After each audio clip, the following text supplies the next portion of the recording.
Zimbabwe cash crisis worse. Talking about Venezuela once again. Systemic important banks. They removed the one factor called monetary awareness. Hey there, hope all is well. Back at you today with some more RTD News updates. And as you can tell from today's title, we're going to be talking about the need and the call for a super currency as the dollar continues to be weaponized by the Federal Reserve System. And so here I have an article I want to share with you. I thought it would take a minute, focus on this article directly, because I think it's very timely. As over the last several years here, Rethinking the Dollar, I've been talking about catalysts that will lead to the world recognizing that they no longer want to do business with the Federal Reserve System. And here we have a gentleman that leads the Shanghai Gold Exchange calling for the need for a super currency. So we're going to dive into this article and also at the very end share my 2 cents. But more importantly, curious to find out what you think. But before we dive into this article, as always, Recession will be a recession. We're going to hit a recession. The date of the next recession. You have the right plan set up. You can make a lot of money from this.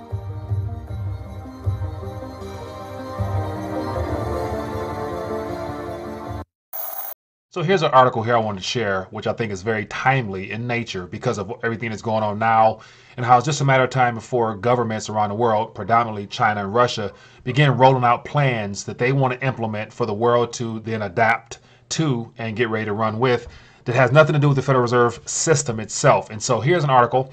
It says, Shanghai Gold boss wants super sovereign currency for post-crisis times. So already this very topic in and of itself, post-crisis, lets me know that they're going to begin working on or rolling out, as I've always said in the past, cutting on the light switch to something that the world would have to recognize as the next world order or monetary source or whatever they might call it. So I'm going to just thumb through this and at the very end share my thoughts, and then also curious to find out what you think in the comment section below. And it says here, the president of the Shanghai Gold Exchange called for a new super sovereign currency to offset the global dominance of the US dollar. So once again, to offset the global dominance of the US dollar, to me spells de-dollarization. It says which he predicted would decline long term while gold prices rally. And of course that's quite obvious given the fact that the current nominal price of gold as well as all commodities is priced in Federal Reserve terms. And so, of course, as one goes down, the other one obviously will go up. It says concern has mounted among some market participants over the dollar-denominated system as U.S. Federal Reserve cut interest rates to near zero, embarked on unlimited quantitative easing, legalized counterfeiting is what I like to call it, to contain the economic damage of this current pandemic. The measures that have helped to drive gold price to more than 7-year highs this month while the gold has been range bound. And so once again, well before this current crisis that we're currently experiencing now, the nominal price of gold in particular in a majority of the currencies on this planet were already at all-time highs or near all-time highs. And it was always just a matter of time before the Federal Reserve note and the gold price also reached that same type of number as well. So here's a gentleman here, Wang Zining, if I'm pronouncing that correctly. Somebody let me know in the chat if I'm not pronouncing it correctly. And I thought I would just give you an idea as to who this gentleman is. And so here's a picture of the gentleman right here. And as you guys can see from the thumbnail, the guy I have with the arrow pointing on him, it says Wang is president of the Shanghai Gold Exchange and vice president of Shanghai Financial Institute. He has worked in different sections in the People's Bank of China and was Deputy Director of the Financial Market Management Department and the Director of Financial Services Statistics Department at Shanghai. So as you see, he's been well groomed into the methodology for taking the world to whatever this next super currency might end up being. And of course, gold, Shanghai, lets me know exactly what they have in mind. It says here, quote, future global trade needs a super sovereign currency system under which no single country has the power to freeze the international assets of another country, said Wang, who held senior role at the China Central Bank, which supervises the SGE. And so once again, we know we have current politicians in this country right now looking to point the blame, as always, towards an external force, saying that because of them not being transparent and all those things like that, we need to now take action. And those actions, of course, according to Mitch McConnell, One is sanctions. The other one is to be open about all the things that happen. And the third one is to now play ball with the U.S. or face sanctions. Or he even threw out the idea of canceling the debt that we owe them. And so once again, the debt, our biggest creditor for the last 20 plus years, if we're talking about canceling that remaining trillion plus of actual credit extended to us, what do you think they're going to do? More than likely, they're going to really look to de-dollarize and further events such as this here. So, would you really be surprised is the question. It says here, Wang foresaw a decline in the U.S. currency triggered by the Federal Reserve's monetary policies. I would imagine a lot of people can kind of get that.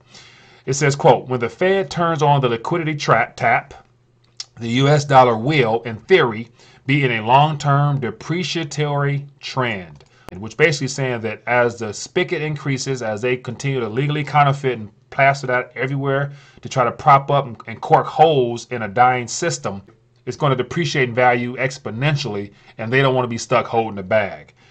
It says his comments on the new global currency echo a previous proposal to reform the international monetary system during the 08-09 financial crisis. And so it says here, and this is where I mentioned several weeks ago how once they cut on the liquidity tap and they started legally counterfeiting, that's when the dollar or the Federal Reserve note, to be more clear, the dollar is a matter of weight.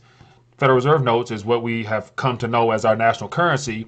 Once they cut on that liquidity tap, that's when they begin weaponizing the Federal Reserve note. And here we have a quote here. It says, quote, it is a weapon for the U.S., but a source of insecurity for other countries, Wang said. So here we have the gentleman that's saying that basically it has now become a weapon. So they also see the same thing and are concerned with the same issues.